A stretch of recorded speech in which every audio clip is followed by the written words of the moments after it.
this is Unit 7, Lesson 1, and we're going to be covering Chapter 7.1 and 7.3. So we're going to be talking about exponents. All right. So the first thing we're going to talk about is just basic integer exponents. And so I want us to look at this table and fill it out, really. All right, so this says 5 to the 5th power. Okay, so remember, when you have, let's say I have a, I'm going to use variables, a to the x power. A is the base and x is the exponent. Okay, base and exponent. Make sure you know those terms. All right, so a is the base and x is the exponent. This means that we are going to multiply a times itself x times. Okay, so if I were to say 3 to the 6th power is the same as 3 times 3 times 3 times 3 times 3 times 3. 3 multiplied by itself 6 times, okay? All right, so let's do this. So what is 5 to the 4th power? Okay, 5 to the 4th power is 5 times 5 times 5 times 5, which is 625. 5 to the 3rd power is 125. 5 squared, we should know that, is 25. All right, and 5 to the 1st, well, 5 to the 1st is just 5. 5 to the 1st power is just 5. Okay, it's just 5. So before we continue on with the rest of these, I want us to look at the pattern here, see if we can identify a pattern. Now, I know these numbers over here are really big, so maybe let's just focus on these 3. So how do I get from, well, let's go this way. How do I get from 5 to 25? From 5 to 25, I'm multiplying by 2. By 5. That's not right. Come on now. Sorry. Let's try that again. To get from 5 to 25, I'm multiplying by 5. To get from 25 to 125, I'm multiplying by 5. And the pattern continues. Well, what happens when I go the other way? What happens when I go from 125 to 25? How do I get, different color here, how do I get from 125 to 25? I have to divide by 5. So if I'm going down a power, right, if I go from 5 to the 3rd to 5 squared, I'm dividing by 5. If I go from 5 squared to 5 cubed, I'm multiplying by 5. Okay, so when the exponent decreases by 1, when the exponent 3 decreases by 1 to 2, the value of the power is divided by the base, we're going to say. In this case, it was 5. So now what we're going to do is we're going to continue that pattern. So if I divide, because I'm decreasing the power, if I divide, or I'm decreasing the exponent, if I divide by 5, what's 5 divided by 5? It's 1. So what is 5 to the 0? It's 1. What's 1 divided by 5? Not 5. 1 divided by 5 is 1/5, or 0.2. Same thing. What's 1/5 divided by 5? Well, let's look at this. 1/5 divided by 5. Okay. 5 is the same as 5 over 1. If I want to divide this, I need to actually multiply by the reciprocal. So this becomes 1/5 times 1/5, right? If I'm dividing 1/5 by 5, that's the same as multiplying by the reciprocal, which is 1/5. And 1/5 times 1/5 is 1 over 25. Oops, ran out of room there. That's a 25. So this is 1 over 25. All right? And so the pattern would continue. All right. So now we're going to simplify. So now we're going to use this in practice. All right, so 2 to the negative 3rd. Okay, well, I need to go back here, sorry. So 5 to the negative 2 is the same as 1 over 5 squared. Okay, let me erase that and redo that. 5 to the negative 2, we said, is 1 over 25. So 5 to the negative 2 is the same as 1 over 5 squared. All right? 1 over 5 squared. So what is 2 to the negative 3? Well, it's going to be 1 over 2 to the third. What is 2 to the third? 2 to the third is the same as 2 times 2 times 2, which is 8. So 2 to the negative 3 equals 1/8. So when you have a negative exponent, okay, you're going to put this in the denominator and the exponent becomes positive. So let me write it with variables. A to the negative b equals 1 over a to the b. Okay, that's your kind of generic form there. All right, so what's negative 3 to the negative 4? Well, it's 1 over negative 3 to the fourth. Okay, now remember, this negative 3 is in parentheses, so we are raising negative 3 to the power of 4. So I'm going to write this out the long way. This is the same as negative 3 times negative 3 times negative 3 times negative 3. All right, I know that's a lot, but I want you to see what this looks like. So what's negative 3 times negative 3? 9. What's 9 times negative 3? Negative 27. What's negative 27 times negative 3? It is positive 81. All right? So negative 3 to the negative fourth is 1 over 81. Because negative 3 to the fourth power is 81. Now what about negative 3 to the negative fourth? There's no parentheses here. So how is this different? Well, this would be 1 over negative 3 to the fourth, which is the same as 1 over negative 1 times 3 times 3 times 3 times 3. Do you see the difference? Here we multiplied negative 3 every single time. In this problem, the only thing being raised to the power is the 3, and then we're multiplying by negative 1. All right? So this is 1 over 3 times 3 is 9, times 3 is 27, times 3 is 81, times negative 1 is negative 81. All right? Now this is the same as negative 1 over 81. All right? So this would be your answer. So see, this one is positive, but this one is negative. Because when the negative is not in parentheses, that means the negative stays outside and it doesn't get raised to the power. We talked about that a long time ago. All right, so now we're going to evaluate, meaning we're going to plug in. So we're going to, if we see an x, we're going to plug in a 2. If we see an a, we're going to plug in an 8. If we see a b, we're going to plug in a negative 2. So x to the negative 1 is going to be 2 to the negative 1, which is 1 over 2 to the first, and 2 to the first is just 2. So that's just 1/2. Over here, negative 5 to the b is negative 5 to the negative 2. Now you see how this negative 5 is in parentheses, so I need to leave it in parentheses. So this is the same as 1 over negative 5 squared. Okay, what's negative 5 squared? It's positive 25. Negative 5 to the x, negative 5 to the second. Oh, well, that's easy. That's not a negative exponent. So what do I square the 5 and multiply by negative 1? So this is negative 25. A to the 0, a is 8. So 8 to the 0 times, that's what this means, b is negative 2. Now notice that b is negative 2. So when I plug in this negative 2, I need to plug it in parentheses. The b is being raised to the negative third. Well, what is 8 to the 0? It's just 1. So that's just a 1. When I multiply anything by 1, I'm going to get this. So I don't really need to write that. Negative 2 to the negative 3 is 1 over negative 2 cubed, which is 1 over negative 8, because negative 2 times negative 2 is 4, times negative 2 is negative 8.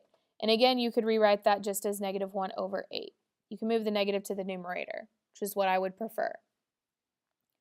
All right, so please make sure you know how to do integer exponents. This is really the very basics. If you're having trouble, please go to section 7.1 in the book, and you will find some help there. All right, moving on. So multiplication properties of exponents. So this is in section 7.3. And so you need to go to page 474 in your textbook, and fill in the table that you see there, I'm not going to do that for you. This table talks about when you know if it's simplified or not. Okay, an exponential expression is completely simplified if. All right, so let's look at some of these properties. So before we decide what the property is, we're gonna do some of this. We're gonna kind of do it the long way. So this says 3 to the 5th times 3 squared. Well, we're gonna write it out the long way. So 3 to the 5th is 3 times 3 times 3 times 3 times 3 times 3 to the squared is 3 times 3. Well, I'm still just multiplying by 3 the whole time, right? Well, how many times am I multiplying by 3? 1, 2, 3, 4, 5, 6. Okay? 7, I'm sorry. There's 7 3s. Okay, this is 3 to the first power. 2, 3, 4, 5, 6. 1. Oh, I can't count, y'all. Sorry. Okay. Can I count? 1, 2, 3, 4, 5, 6, 7. There's 7. So this is 3 to the 7th. Struggle is real. Sorry. Okay, so this is the same as 3 to the 7th. Okay, so let's just leave that there. If you want to put it in your calculator, you can figure out what that is.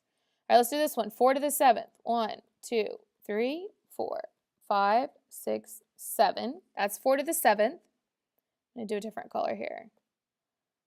4 to the 7th, and then we have times 4 cubed, so times 1, 2, 3. Well, how many times am I multiplying 4? How many 4s do I have? 1, 2, 3, 4, 5, 6, 7, 8, 9, 10. So this is 4 to the 10th power, okay, which is not 4 times 10. It's not 40. It's not 400. Okay, 4 to the 10th power is going to be a multiple of 4, not 10. I'll come back and fill those in. So I hope you notice a pattern. What do you notice here? 3 to the 7th. What did we have originally? We had 3 to the 5th times 3 squared. We got 3 to the 7th. We had 4 to the 7th times 4 cubed, and we got 4 to the 10th. So hopefully we notice a pattern. Okay, x to the 5th times x squared. So I don't have a number here, but it represents the same number. So x to the 5th times x squared is going to be x to the 7th. So let's go back up here and fill in this property, which, by the way, is in your book. If you looked ahead, then you already knew it.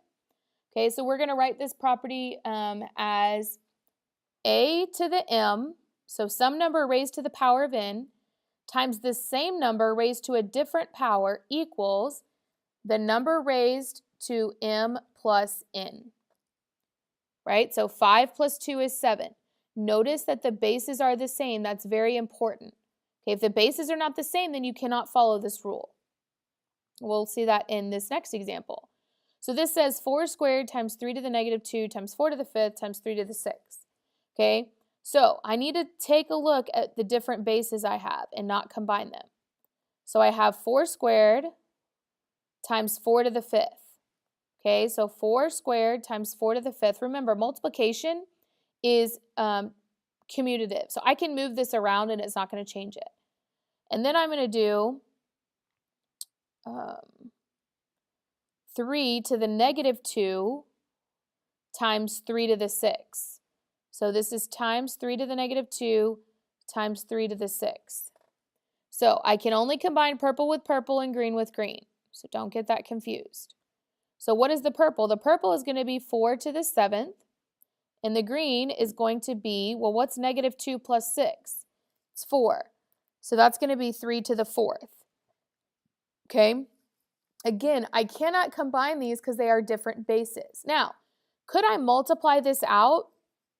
Yes. So I'm going to do that really quick. If you have a calculator, go ahead and do that. Where's my calculator?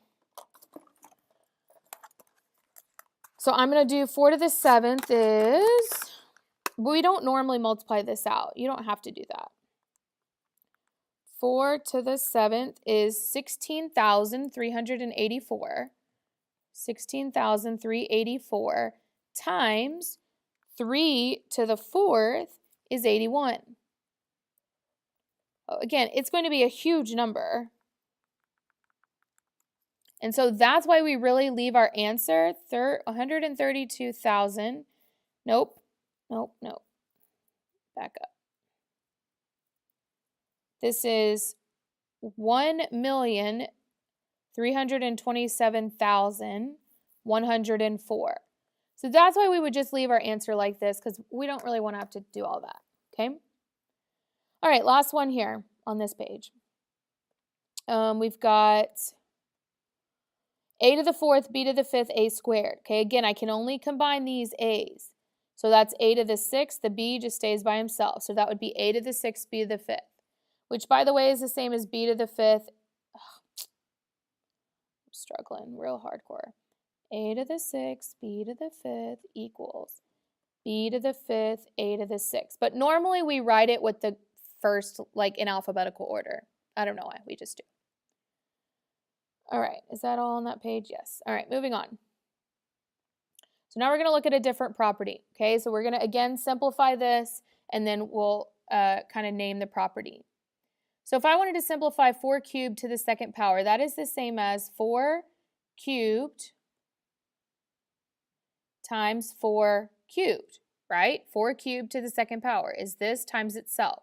Well, didn't we just do this? What's 4 cubed times 4 cubed? It's 4 to the sixth, right? All right, let's leave that there for a moment. 7 to the fourth times 7 to the fourth times 7 to the fourth, right? 7 to the fourth 3 times. Well, 4, 8, 12. So this is 7 to the 12. So look at the pattern here. 3 and 2, we ended up with 6. 4 and 3, we ended up with 12. How do we get that? We multiplied.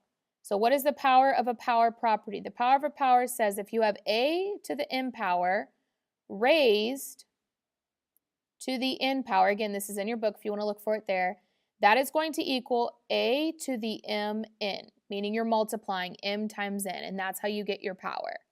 The base obviously stays the same. 3 to the 6 to the 0 power. So what is 6 times 0? It's 0. So this is not, the answer is not 0. The answer is 3 to the 0, which is what?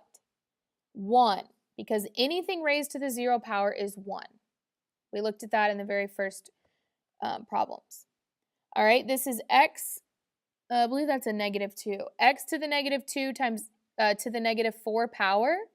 We can just use the power rule, okay? You don't have to necessarily show all the work. So -2 times -4 is 8, so that's just x to the 8th power. Assuming that 2 is a negative. It's hard for me to see. We're gonna say it's negative, so. All right, so that's the power of a power. And the last one here we have on this video is power of a product, all right, which is really similar to the last one we just did. So 8x to the third power is the same as 8x times 8x times 8x, okay? Which is the same as 8 times 8 times 8. What is 8 times 8 times 8? It's 8 to the third power. What is x times x times x? It is x to the third power, okay? Again, I can multiply that. 8 to the third power is 512. So this would be 512x cubed. All right, what about this? This is -3x times -3x. -3 times -3 is -3 squared, which we know is 9. X times x is x squared. So 9x squared. Okay, but this is what's really going to help us figure out what our rule is. Okay, our property. So when I have 8x to the third power, I need to make sure that I raise everything in parentheses to that power, okay?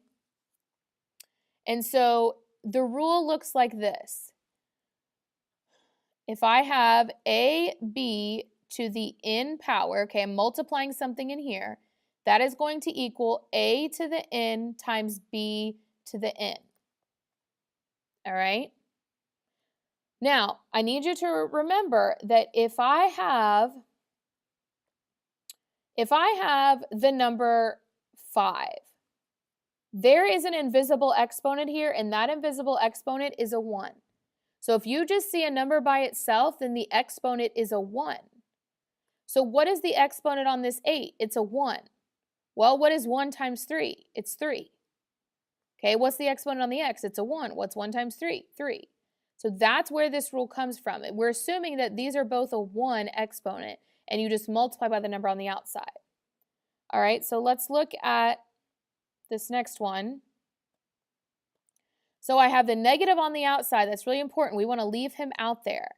Okay, then I have negative 1, right? That's a negative 1, invisible 1, times 3x times 3x, which is the same as negative 1 times 3 squared times x squared. You don't need to put a times symbol when you have numbers next to a variable, which is the same as negative 9x squared. Okay? But again, you could have just multiplied. 2 times the exponent 1 is going to be 2. So that's going to be 3 squared, and 1 times 2 is 2. That's x squared. So let's use that here. Let's multiply. What is negative 2 times 4? It's negative 8. What is 0 times 4? 0. What's x to the negative 8? X to the negative 8, remember, from one of our previous rules, is 1 over x to the 8th times y to the 0 is just 1. Do I need this 1 here? No, I don't. The answer is just 1 over x to the 8th. All right? So that's how you do that. It's kind of a lot, and it's kind of a lot to keep in order, but you need to know these and be able to use them. Because you could show your work and write them all out, but I'm guessing you don't want to do that every single time. Now, this is very important. This is your homework that is due before coming to class. Page 463, that's 6 problems there. Page 478, that's like also 6 problems. It's not a lot of problems. They go pretty quick, but I need you to have those done before coming to class and have questions ready for me that you didn't understand. I will see you in class.